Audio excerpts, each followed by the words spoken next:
آپ سے سوالات ہوتے ہیں، کیا پڑھنے آئے ہیں، کیا پڑھ کے آئے ہیں؟ کیا پڑھنے آئے ہیں، کیا پڑھ کے آئے ہیں؟ مگر یہ جو یونیورسٹی ہے جسے مجلس حسین کہتے ہیں، کیسے بیٹھے ہیں یہاں کسی نے آپ سے آج تک پوچھا بھائی آپ مجلس مارو کیا سننے آئے ہو، کیا سن کے آئے، کیا پڑھنے آئے ہو، کیا پڑھ کے آئے ہو؟ کہ یہ کمال علم حسین ابن علی ہے جس نے کائنات کے ہر چھوٹے بڑے کو اس فرش اعظم پہ آ کے ایک کر دیا، ایک کر دیا۔ اور یہ علم ہے کہ اللہ جسے چاہے جس عمر میں نواز دے۔ آئیے میں ان کے چھوٹے چھوٹے کارنامے سناتا ہوں آپ کو، 5 کارنامے ان کے، اور بات مکمل ہو جائے گی۔ 2 کارنامے آپ کو سب کو یاد ہوں گے، بس یاد دہانی کراؤں گا، لیکن ہو سکتا ہے کہ اس کے بعد والے یاد نہ ہوں۔ علم کے پہلے کارنامے کا نام ہے عیسیٰ۔ پہلا علم آغوش میں عطا کیا تھا۔ میں آپ کو آغوش کے علم سنانے لگا۔ جناب عیسیٰ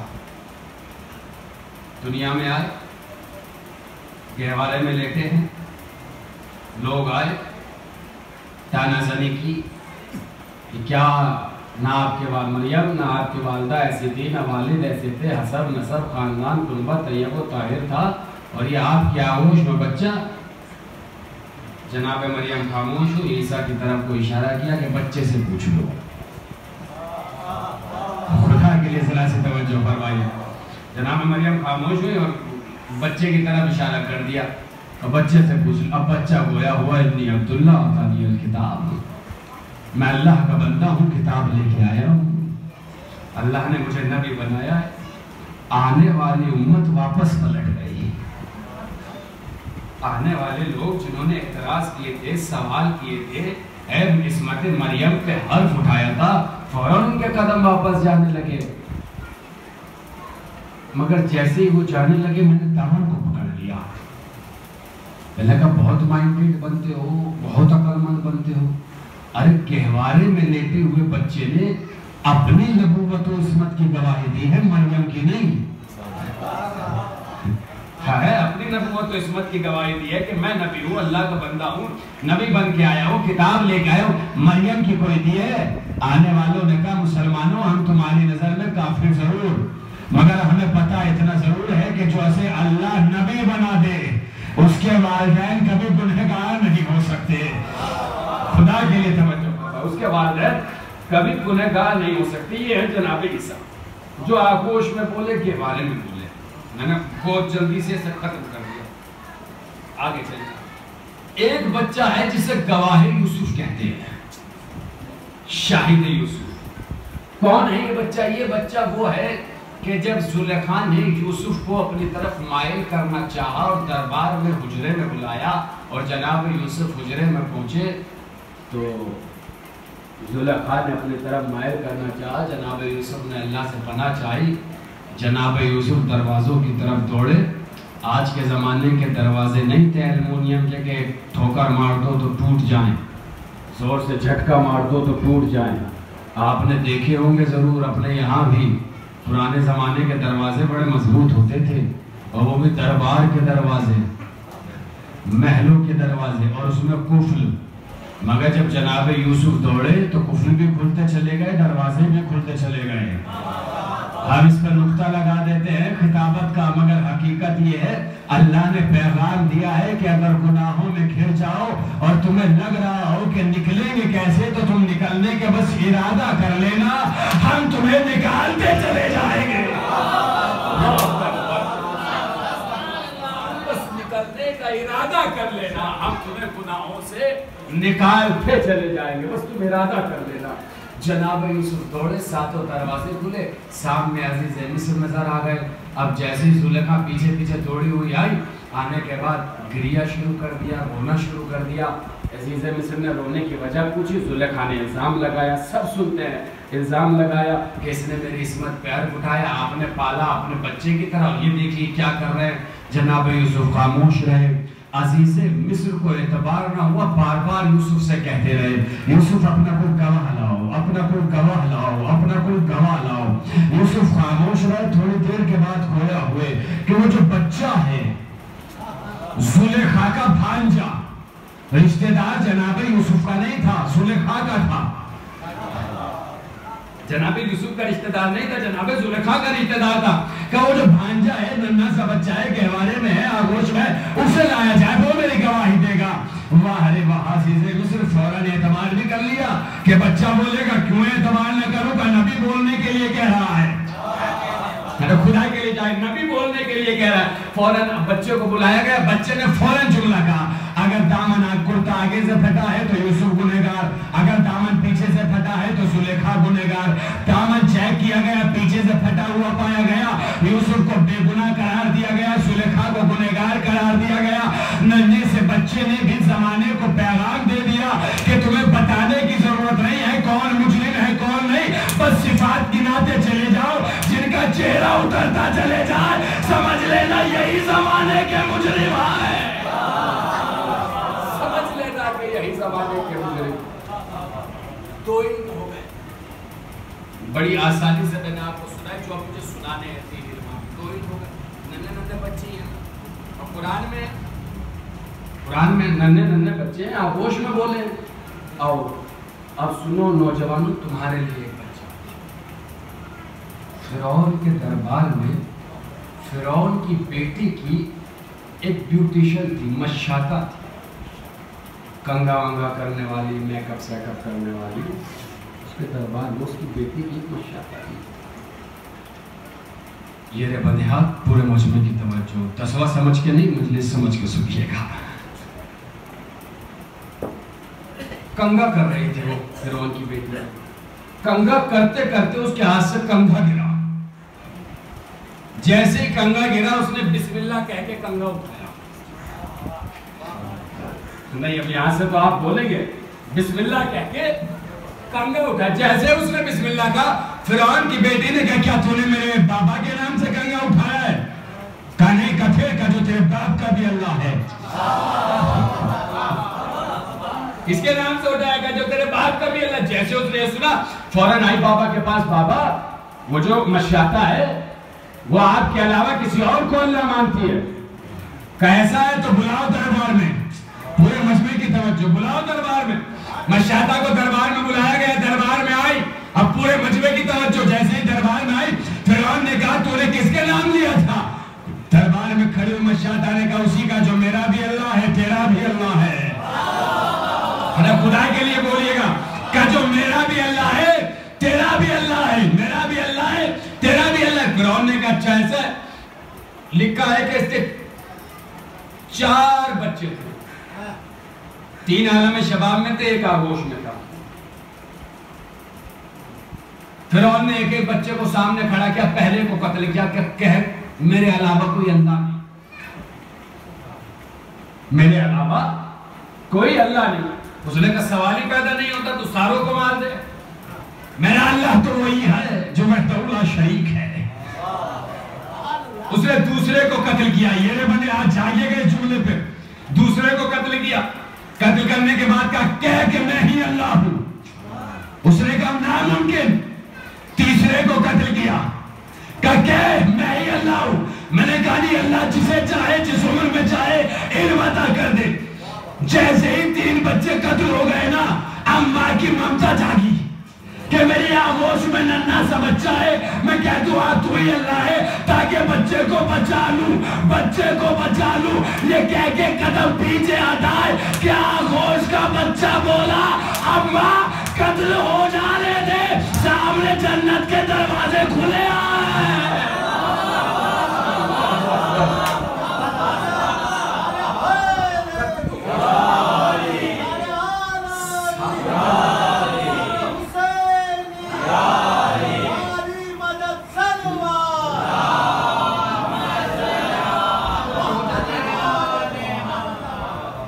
سامنے جنت کے دروازے کھلے ہیں، ان ساری چیزوں کا نتیجہ دوں گا، یہ ننھا سا بچہ بولا، یعنی جب بات حق پہ آ جائے اور شہادت کے دروازے کھلے ہو تو پھر سوچا نہیں جاتا، پھر قتل ہو جایا جاتا ہے. ننھا سا بچہ بولا مت قتل ہو جانے دے. تو دیکھ سامنے میرے لیے جنت کے دروازے کھلے. مگر اللہ ایک ہے, رہے گا. ایمان مستحکم تھا, مستحکم ہے. پھر پورے مجمع کی توجہ, 3 بچے ہو گئے. چوتھا بچہ سنیں آپ. دور بنی اسرائیل میں ایک زاہدہ بن عالم اسرائیلیات, توریت زبور انجیل کا ماہر, کمانڈڈ عالم تقریر کرتا تھا. اسی دور میں ایک بادشاہ تھا, یہ سورہ بروج کی تفسیر میں ملے گا آپ کو, اصحاب اخدود کے نام سے واقع, جس کی بادشاہت جادوگر کے جادو پر قائم تھی. کائے پر؟ جادوگر کے جادو پر قائم تھی. ایک دن وہ جادوگر بادشاہ کے پاس آیا اور آ کر کہا بھائی مجھے ایک بچہ عطا کر جسے میں جادو سکھا دوں, اس لیے کہ اب میری موت کا کوئی بھروسہ نہیں کہ میرا کب کام تمام ہو جائے, اور اگر میں مر گیا تو جادو ختم ہو جائے گا, جادو ختم ہو جائے گا تو تیری حکومت ختم ہو جائے گی. اگر اس جملے کو محفوظ اور محسوس کر سکو تو بتانا, جادوگر کا جادو اسی وقت تک برقرار رہتا ہے جب تک جادوگر زندہ ہو. اگر جادوگر مر جائے تو پھر جادوگر کا جادو ختم ہو جاتا ہے. اے نبی محمد کو جادوگر کہنے والوں, آؤ اپنے گھروں میں دیکھو, آج بھی ایک معجزہ قرآن کی صورت میں موجود ہے. میں نے جملہ کہہ دیا اور آپ نے توجہ نہیں. ایک معجزہ آج بھی گھروں میں موجود ہے. یہ معجزہ بتا رہا ہے کہ معجز نما تھا, جادوگر نہیں تھا. وہ معجز نما تھا, جادوگر نہیں تھا. کہ مجھے بچہ عطا کر جسے میں جادو سکھاؤں, اس لیے کہ میں مر جاؤں گا تو تیری حکومت ختم ہو جائے گی. اس نے ایک نوجوان بچہ اسے عطا کیا, اس نے بچہ لیا, اسے جادو سکھانے لگا. اب اس کے گھر سے اور جادوگر کے گھر تک درمیان میں وہ عالم اسرائیلیات رہتا تھا, اور وہ بہت اچھی تقریریں کیا کرتا تھا, مذہب سکھاتا تھا, دین سکھاتا تھا. آپ اندازہ لگا سکتے ہیں جو علماء اسرائیلیات, وہی قرآن بات کی بات ہے نا, یہ الگ بات ہے قرآن میں واقعات موجود ہے, ورنہ توریت زبور انجیل کا ماہر کوئی کم بڑا عالم نہیں ہوتا تھا. یہ توریت زبور انجیل ہی کا بڑا ماہر عالم تھا جس نے کہا تھا حیدر سے نہ لڑنا. کیسے بیٹھے ہو آپ؟ وہی تھا جس نے کہا تھا حیدر سے نہ لڑنا ہے. وہ اتنا بڑا تقریر کیا کرتا تھا. یہ بچہ جو جادو سیکھ رہا تھا, اس پر روز جاتا تھا, ادھر سے گزرتا تھا تو اس کی تقریر سنتا تھا. اتنی اچھی لگتی تھی کہ روز سنتا تھا, جب وہ ادھر سے گزرتا تھا سنتا تھا. ایک دن آیا اور آنے کے بعد کہا زاہد سے, عابد سے, عالم سے, مقرر سے کہ سرکار مجھے آپ کی تقریر اتنی پسند ہے کہ میں روز آتے جاتے سنتا ہوں, مگر ہوتا یہ ہے کہ آپ کے تقریر سننے کے چکر میں دونوں جگہ لیٹ ہو جاتا ہوں. گھر جاتا ہوں وہاں بھی لیٹ پہنچتا ہوں, جادوگر کے جاتا ہوں وہاں بھی لیٹ پہنچتا ہوں. تو عالم نے کہا ایسا کرو, جب گھر جاؤ تو کہنا جادوگر کے یہاں لیٹ ہو گئی. کیسے بیٹھو آپ, جب گھر جاؤ تو کہنا جادوگر کے یہاں دیر ہو گئی, اور جب جادوگر کے یہاں جاؤ تو کہنا ہاں گھر پہ دیر ہو گئی. ایسے یہ سلسلہ چلتا رہا, ایسے ہی سلسلہ چلتا رہا. ایک دن اللہ نے اسے اتنا علم عطا کیا, ایسی روحانیت عطا کی کہ یہ عالم تنہائی میں رہ کے اللہ کی عبادتیں کر رہا. اور اللہ نے اسے اتنی تاثیر دی کہ شہر میں جنگلی درندہ آیا ہوا تھا جو لوگوں کو چیر پھاڑ رہا تھا. ایسے وہی جنگلی جانور ایک دن اس کے سامنے آ گیا. جیسے اس نے جانور کو دیکھا, زمین سے پتھر اٹھایا اور پتھر سے کہا کہ تجھے اس خدا کا واسطہ جس کی میں عبادت کرتا ہوں, تو اس کے جا کے لگنا اور اسے مار دینا. اس نے پتھر مارا, جانور کے لگا, جانور گرا, گر کے مرا. جانور, یہ خبر پورے شہر میں مشہور ہو گئی. لوگ اس کے پاس آنے لگے, ہاتھوں کو جوڑ جوڑ کہ یہ بیمار ہے، اسے یہ مرض ہے، اسے شفا دے، اسے شفا دے، اسے شفا دے، اسے شفا دے، سب آنے لگی۔ ایک دن موسیٰ علیہ نے بادشاہ میں سے، جو بادشاہ کے قربت گزار تھے، بیٹھ کے بات چیتیں کرتے تو ان میں سے بیمار ہوا، اتنا بیمار ہوا کہ آنکھوں کی بینائی چلی گئی۔ تو لوگوں نے اس سے کہا کہ بھائی ایک بچہ ہے جو سب کو شفا دیتا ہے، ایک بار اس سے مل لو، کب بلاؤ؟ اسے بلایا گیا، درخشاورم، پورے مجمع کی توجہ، وہ آیا۔ اب وہ بیچارہ مریض وہ لیٹا، اس نے کہا میں نے سنا ہے تم سب کو شفا دیتے ہو۔ اس نے کہا میں کسی کو شفا نہیں دیتا، میرا اللہ سب کو شفا دیتا ہے۔ میں کسی کو شفا نہیں دیتا، میرا اللہ سب کو شفا دیتا ہے۔ کہا میں بھی شفا یاب کر دوں گا؟ میں نے کہا نہیں، میں نہیں، تو میرے اللہ کا کلمہ پڑھ لے، میں تجھے شفا یاب کر دوں گا۔ اس نے کہا میں تیرے اللہ پر ایمان لایا۔ بچے نے دست شفقت پھیرا، دعا کی، وہ صحیح ہو گیا۔ صحیح و سالم ہو کر اسے دربار میں جب وہ پہنچا، ابو صاحب بادشاہ نے اسے دیکھا، دیکھ کے متعجب ہوا، کیا تم تو بیمار تھے، آنکھوں کی بینائی چلی گئی تھی، مگر واپس صحیح و سالم آ گئے، کیسے آ گئے؟ اس نے کہا وہی بچہ جو تو نے جادوگر کو دیا تھا، آج وہ عالم شباب میں وہ سب کو شفائیں دے رہا ہے۔ کچا ایسا ہے کہ بلایا جائے۔ اسے دربار میں بلایا گیا، بچہ آیا، جاگیے گا۔ جیسے بچہ آیا، بادشاہ نے کہا کیوں تم نے جادو سے کیا ہے؟ بچے نے کہا نہیں۔ کبھی کیسے کیا ہے؟ کہا اس کے نام سے کیا ہے جو میرا بھی اللہ ہے، تیرا بھی اللہ ہے، جو میرا بھی اللہ ہے اور کیا کہہ رہے ہو؟ میرا بھی اللہ؟ کیا کوئی میرا بھی اللہ ہو سکتا ہے؟ کہاں، بالکل ظلم کیے گئے۔ اپنے استاد کا نام بتا، اتنا مارا گیا، اس نے استاد کا نام بتا دیا۔ عالم کو دربار میں لایا گیا، آلے سے چروا دیا گیا۔ اب اس پہ ظلم سنیں آپ، اور محفوظ ہو، اور محفوظ کرو اور محفوظ آلے سے۔ بادشاہ نے کہا بھائی اس بچے کو اب قتل کر دو۔ کیسے؟ کہ سپاہیوں سے پہاڑ پہ لے جاؤ، پہاڑ سے دھکا دے دو، گرے گا، ٹوٹے گا، مر جائے گا۔ اسے پہاڑ پہ لے گئے، اس نے اللہ سے کہا پروردگار تیری عبادت کرتا ہوں، تجھی سے دعا کرتا ہوں، مجھے بچا لے۔ پہاڑ ہلا، زلزلہ آیا، سارے دب کے مر گئے، یہ بچ گیا۔ کیسے بیٹھے ہیں آپ؟ کیسے بیٹھے ہیں آپ؟ پہاڑ ہلا، زلزلہ آیا، سارے دب کے مر گئے، یہ بچ گیا۔ فوراً یہ دربار میں آیا، بادشاہ نے اسے زندہ دیکھا، بھائی بچ گئے؟ کبھی بھول بچ گئے، کس نے بچایا؟ کہ میرے اللہ نے بچایا۔ کس نے بچایا؟ کہ میرے اللہ نے بچایا، کہ اللہ نے بچایا۔ پھر اس سپاہیوں سے کہا لے جاؤ اور اسے دریا میں پھینک دو، ڈوب کے مر جائے گا۔ کشتی میں بٹھایا، بیچ سمندر میں لے گئے، کیسے پھینک دیا؟ اس نے اللہ سے دعا کہ پروردگار بچا لے۔ کشتی ہلی، کشتی ڈوبی، سارے ڈوب کے مر گئے، یہ کنارے پہ آ گیا۔ یہ پھر دربار میں آیا، یہ بندے آتا شہر مالو جاگے گیا، یہ پھر دربار میں آیا۔ جیسے ہی دربار میں پہنچا، بادشاہ نے دیکھا کہ پھر بچ گئے۔ کس نے بچایا؟ کہ میرے اللہ نے بچایا جس کی میں عبادت کرتا ہوں۔ کہ اچھا اس نے بچا لیا۔ اب اس نے کہا اگر تو مجھے مارنا چاہتا ہے تو جیسے میں کہتا ہوں ویسے مار،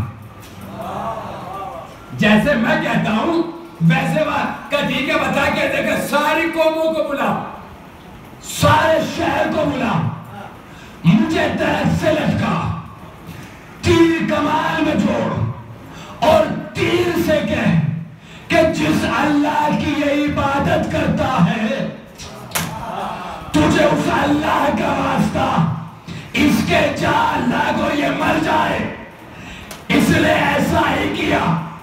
تیر کمال میں جوڑا، تیر سے کہا تجھے اس کے خدا کا واسطہ، جا کے اس کے لگ جاؤ یہ مر جائے۔ تیر چلا، پیشانی میں لگا، لڑکا مر گیا۔ جیسے ہی لڑکا مرا، سارے مجمع نے منظر دیکھا، فوراً سجدے میں گر گئے کہ کچھ ہو یا نہ ہو، یہ مرنے والا حقیقی خدا کی عبادت کرتا ہے۔ ایک صلوات پڑھے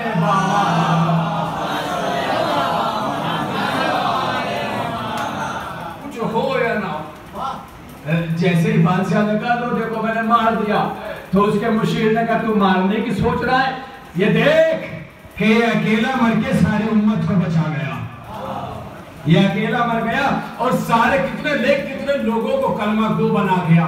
ایک بات اور سمجھ میں آ گئی، ہر موت ہلاکت نہیں ہوتی، ہر وہ موت کے جس میں امتوں کی بقا ہو وہ شہادت ہوتی ہے، اور وہ شہادت رنگ ایسے نہیں، جیسے اس نے دیکھا کہ سب کلمہ پڑھنے لگے، سب اس کے اللہ اللہ کرنے لگے، اس نے کہا سب کو خندق خودواؤ، آگ لگاؤ، اس میں پھیل دو، جل کے مر جائیں گے۔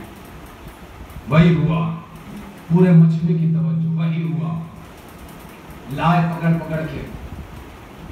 یہ لکھا ہے تفسیر کے فکروں میں کہ وہ تو پکڑ پکڑ کے لا رہے تھے، اور جنہوں نے اللہ کی وحدانیت کا اقرار کر لیا تھا اس بچے کو دیکھ کے وہ اپنے ہاتھ چھڑا رہے تھے، اور چھڑا کے کہہ رہے تھے ہمیں تمہاری ضرورت نہیں کہ تم آگ میں پھینکو، ہم خود جا رہے ہیں جا کے کود جائیں گے، ہم خود جا رہے ہیں جا کے کود جائیں گے۔ جب کرنے لگے جا کے آگ میں کودنے لگے ہیں، جب چاروں طرف سے گھیرا گیا اور پھینکا جانے لگا، خود آگ میں جانے لگے۔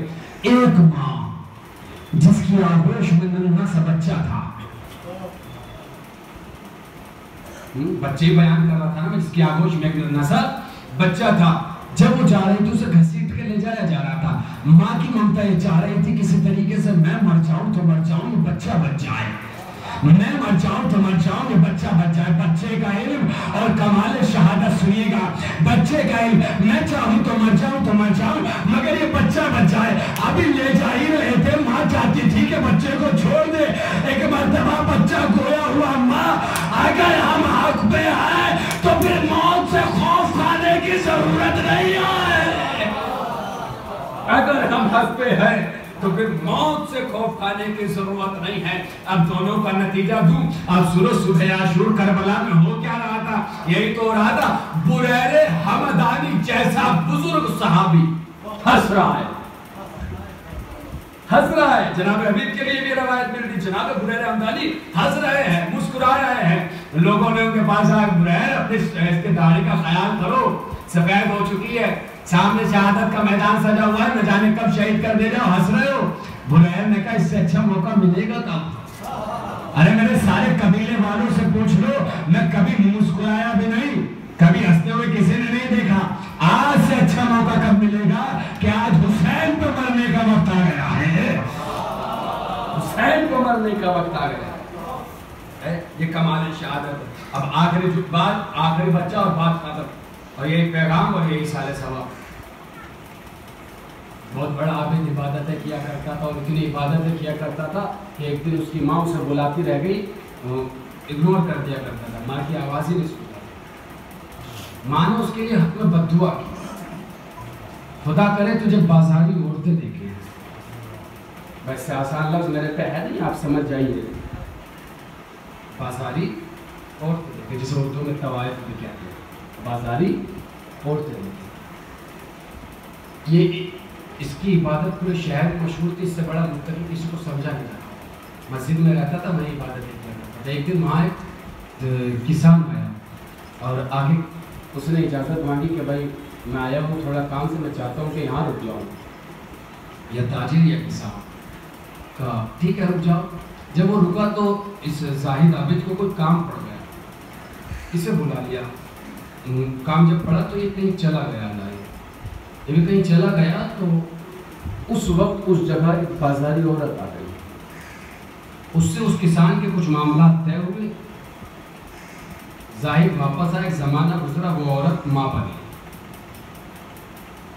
جب ماں بنی تو لوگوں نے اس پہ طنز کیے، لوگوں نے اس پہ تان کی، یہ کہاں سے آیا بچہ، کیسا ہے؟ تو اس عورت نے کسان کو بچانے کے لیے زاہد پہ الزام لگا دیا، عابد پہ الزام لگا دیا۔ ایک آپ کو جملہ کو آگے بڑھنے سے پہلے یاد رکھو، اگر کوئی تمہاری عزتوں کو اچھال کر چوراہے پر دروازوں پہ بھی لٹکانے کی کوشش کرے، کبھی گھبرانا نہیں، اس لیے کہ اللہ جسے عزتیں دینا چاہے اسے کوئی ذلیل نہیں کر سکتا۔ اور اگر کوئی آپ پہ الزام لگائے تو آپ خوش ہونا، آپ جانتے ہو کیوں؟ اس لیے کہ چھٹے امام جعفر صادق علیہ السلام نے فرمایا ہے کہ جس نے تم پہ الزام لگایا ہے وہ اس وقت تک دنیا سے نہیں جا سکتا جب تک وہ خود اس الزام میں مبتلا نہ ہو جائے، جب تک وہ خود اس الزام میں مبتلا نہ ہے۔ اب جیسے ہی اس خاتون نے زاہد پہ الزام لگایا کسان کو بچانے کے لیے، اب لوگوں نے زاہد پہ لعن طعن کی، بھائی ہم تو تجھے بڑا شریف متقی زاہد پرہیزگار سمجھتے تو یہ کیا کیا؟ وہ چپڑا کا چل بادشاہ کے دربار میں، بادشاہ نے طلب کیا۔ اب جب یہ راستے سے گزر رہا تھا تو اس کی نظر اٹھی تو ادھر سے گزر ہوا جہاں بازاری عورتیں رہتی تھی، تو انہیں دیکھا، دیکھ کے مسکرا دیا، سمجھ گیا کہ یہ میری ماں کی بد دعا کا اثر ہے۔ عبادت اپنی جگہ، خبردار مگر کبھی ماں باپ کی بد دعائیں نہ لینا، اس لیے کہ کچھ چیزوں کی شریعت میں معافی ہو سکتی ہے، فطرت میں معافی نہیں ہے۔ یہ میری ماں کی بد دعا ہے، یہ میری ماں کی بد دعا ہے۔ اب یہ کہہ کے جیسے ہی مسکرایا تو لوگوں کا شک یقین میں بدل گیا کہ پکا یہ اسی کا بچہ ہے، اس لیے کہ انہیں دیکھ کے مسکرایا ہے، انہیں دیکھ کے کون مسکراتا ہے، اسی کا بچہ ہے۔ دربار میں لایا گیا، بادشاہ نے بڑی الٹی سیدھی سنائی، جب سنا چکا تو اب زاہد نے کہا ٹھیک ہے چل اس بچے کو بلا، اس بچے کو بلا جو دنیا میں آیا وہ گواہی دے گا۔ بچے کو بلایا گیا، بچے سے کہا بتا تیرا باپ کون ہے؟ بچہ گویا ہوا یہ زاہد بے قصور ہے، کسان میرا باپ ہے، زاہد بے قصور ہے، میرا باپ کسان ہے۔ ایک بات سمجھ میں آئی، اللہ یوز محشر امتوں کو ان کی ماں کے نام کے ساتھ پکارے گا۔ کس کے ساتھ؟ ماں کے نام کے ساتھ۔ ختم ہو رہی ہے، پورے مجمع چولہے پر جڑ جائے گا اور بات یہی رک جائے گی۔ کس کے ساتھ بلایا جائے گا؟ ماں کے نام کے ساتھ۔ پوچھا گیا کیوں؟ کہ تاکہ ماں کے کردار پر پردہ پڑا رہے۔ کس لیے بلایا جائے گا؟ تاکہ ماں کے کردار پر پردہ پڑا رہے۔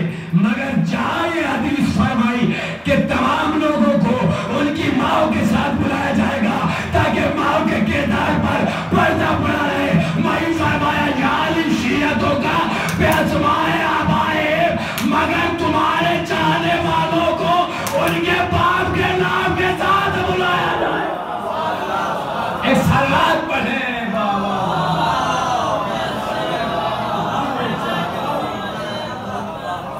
تمہارے باپ کے نام کے ساتھ پکارا جائے۔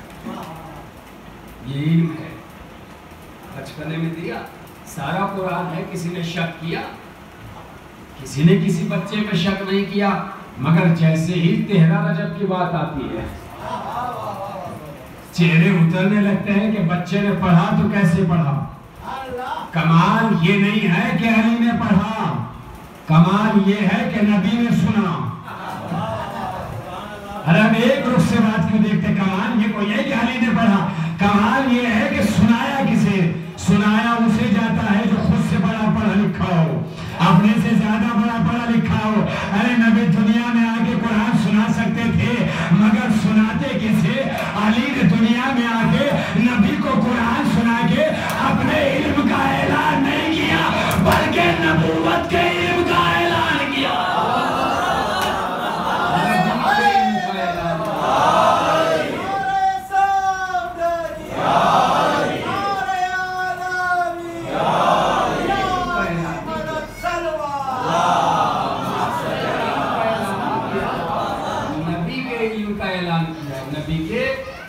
اعلان کیا ہے۔ دیکھو اور یاد رکھیے گا، نبی کا یہ جملہ ہے کہ توریت صاحب توریت سے اچھی، زبور صاحب زبور سے اچھی، انجیل صاحب انجیل سے اچھی، اور قرآن ایسے پڑھا جیسے میں پڑھتا ہوں۔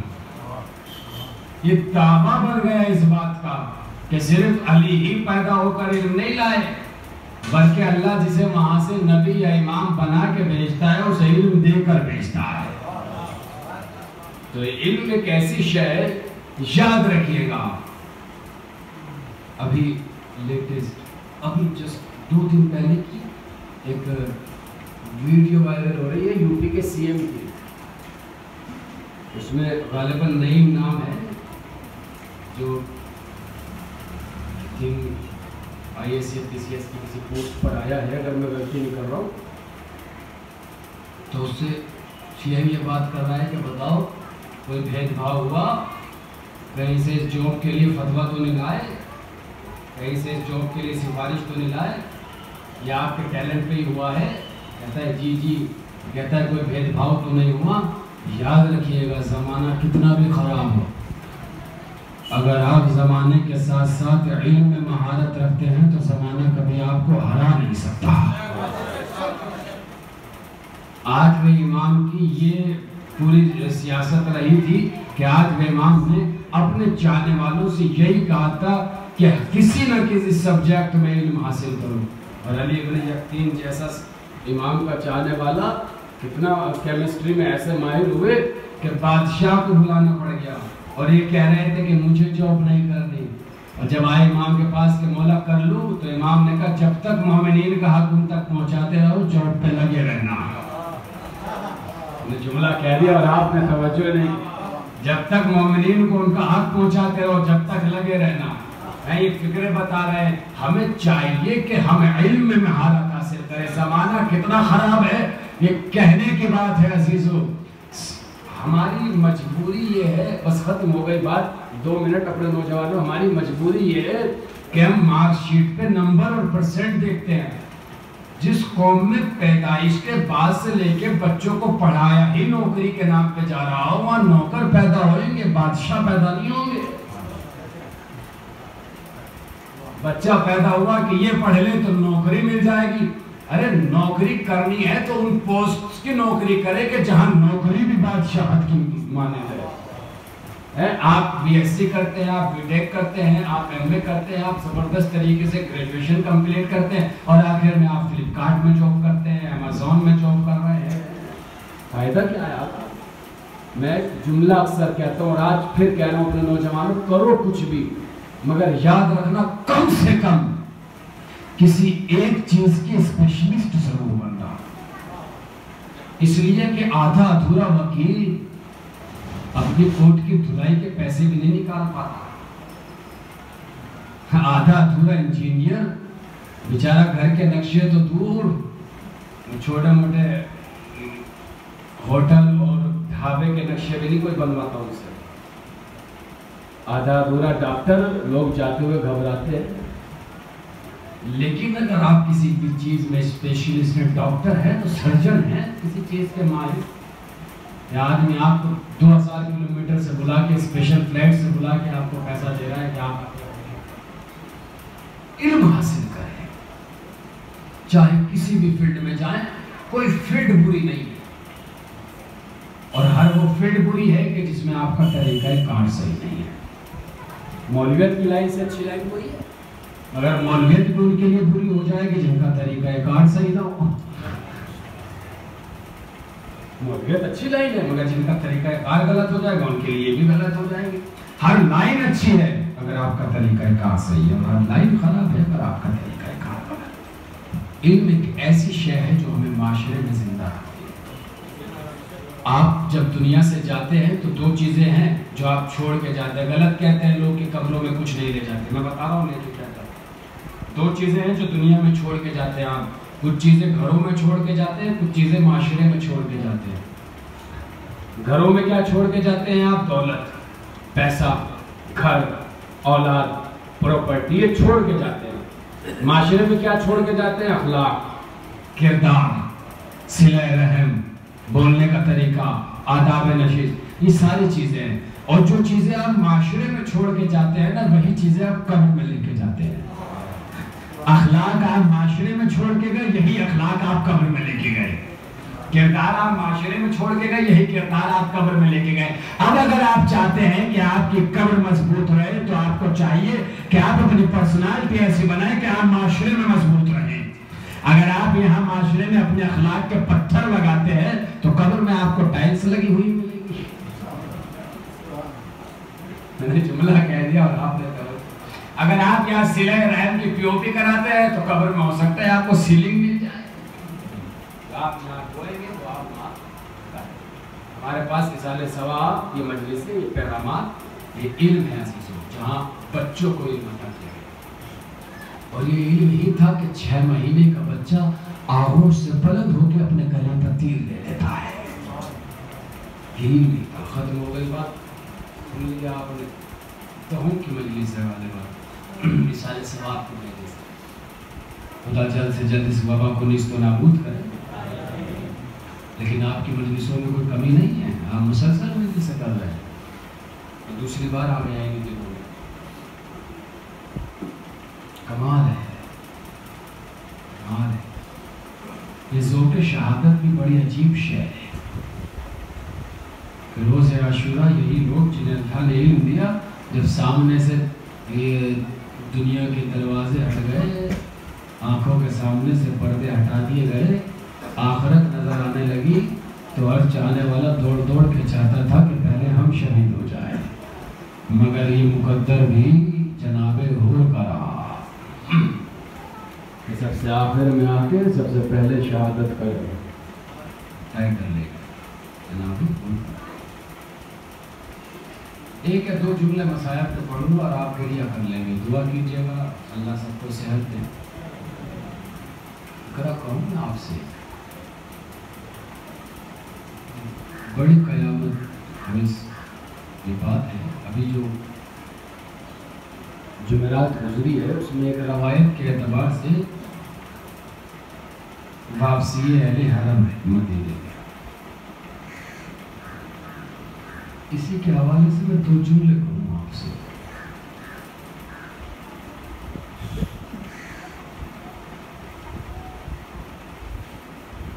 اللہ جانے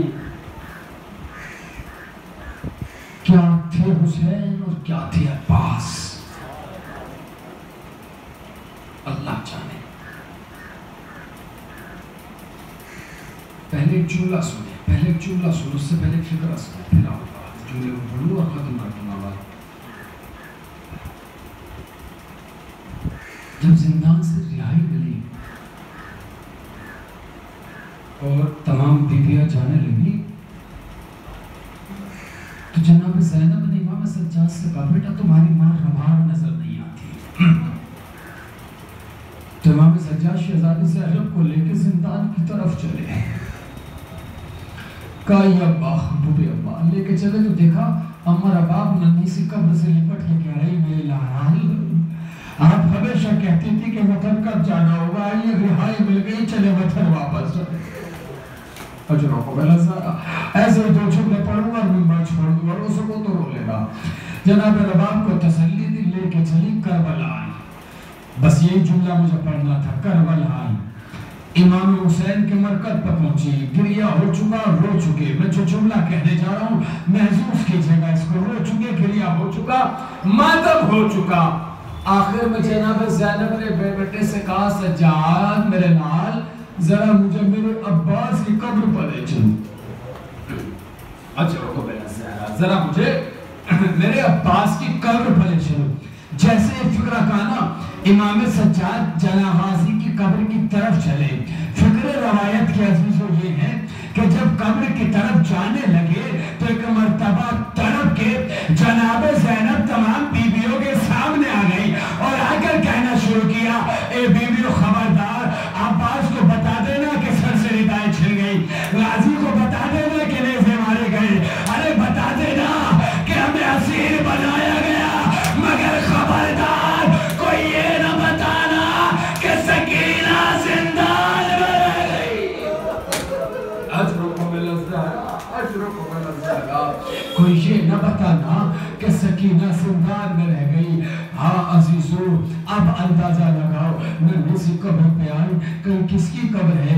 امام نے تھڑپ کے کہا ہے یہ میرے چچا عباس کی قبر ہے. کہ میرا بھائی بڑا قداور تھا, یہ قبر انہیں نیند سے کیوں ہے؟ کہ پھٹی اماں بعد قتل حسین ارے پسر سعد نے یہ ندا دی تھی کہ جسے علی سے دشمنی ہے وہ عباس کے جنازے کو بابال کرے. عجر کو بلا سہرا تا یہ غازی کلاشا پامال کیا گیا, میں نے گلیم میں لپیٹ کے دفنا دیا. اب سنو عزیزوں جو فکرہ کہنا چاہتا ہوں، اللہ جانے کیا تھے حسین، اللہ جانے کیا تھے عباس، مگر یہی قافلہ جب واپس مدینے میں آیا اور بشیر نے ندا دینا الا قتل الحسین بکربلا، الا ذبح الحسین بکربلا، تو ام البنین عصے کا سہارا لے کر بشیر کے پاس آئی اور آنے کے بعد کیا کہہ رہا ہے کہ حسین قتل کر دیے گئے، کہ کون حسین، کہ شہزادی زہرا کا لگتے جگر حسین، علی کا بیٹا حسین، تڑپ کے کہا ارے میرا عباس کیا ہوا، کہ میرے عباس نے ساتھ نہیں دیا، کہ نہیں پہلے غازی کے سر پہ گوشت لگا، جیسے جملہ کہا نا ام البنین نے ہلکی سی سانس لی اور لینے کے بعد کا بشیر میں عباس کی ماں ہوں، تو میرے عباس کو جانتا ہی نہیں ہے، ارے گوشت کا وار اور میرا عباس نہ روک سکے، تڑپ کے کہا شہزادی ارے گوشت بعد میں لگا، پہلے بازو قلم ہوئے، اجرک قبل الزہرا، پہلے بازو قلم ہوئے، عزیزو ختم ہو جائے گی شبلے پہ بعد، جیسے یہ سنانا فکرہ جناب ام البنین کا ہے، رات سے ایسا چھٹا غشی میں چلی گئی، جیسے ہی ہوش آیا اٹھنے کے بعد رونا شروع کیا، گریا شروع کیا، تڑپ کے کہا اتنا تو بتا، تو کہہ رہا ہے میرے عباس کے بازو کٹ گئے تھے، ارے ہر گرنے والا ہاتھوں کا سہارا لیتا ہے، یہ تو بتا جب میرا عباس گرا پہلے سینہ زمین پر لگا یا پہلے سر زمین پر لگا، اجرک قبل الزہرا، اجرک قبل الزہرا۔ عزیزو آج کے بعد جناب ام البنین کا یہ دستور بن گیا تھا کہ روزانہ جنت البقیع جاتی تھی اور قبر بناتی تھی 4 بیٹوں کی، اور اس کے بعد حسین کی قبر بناتی تھی اور 4 بیٹوں سے کہتی تھی بچوں ہم آپ پہ نہ روئیں گے، ارے آپ پہ رونے کے لیے آپ کی ماں میں زندہ ہوں، میں حسین پر روں گی، اور روتے روتے بس زندگی بھر 2 ہی سوال کرتی رہی، پہلا سوال یہی کربلا سے آنے والوں بتاؤ جب عباس بلندی سے آئے پہلے سینہ زمین پر لگا یا پہلے سار، اور دوسرا سوال کربلا سے آنے والے بتا میرے حسین کو پانی ملا یا ابھی تک پیاسا ہے، اللہ